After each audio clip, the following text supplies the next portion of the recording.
So yun mga ka-idol, another anting na naman mga ka-idol. Dito po ako naghahanap sa Ampalaya, sa Kapagayan mga idol. So maghanap tayo kung may makikita tayo. Ito mga ka-idol, nakikita ko lang, nakalabas siya mga ka-idol. Kunin ko na ito mga ka-idol ha.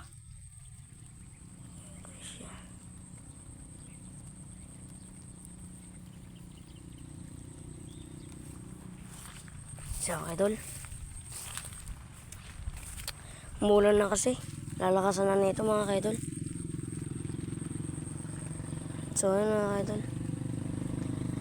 mamaya na ulit mga ka-idol, kasi napadaan lang ako mga ka-idol. Update ko na lang po kayo mga ka-idol kapag may nahanap ulit ako. See you idol, bye bye.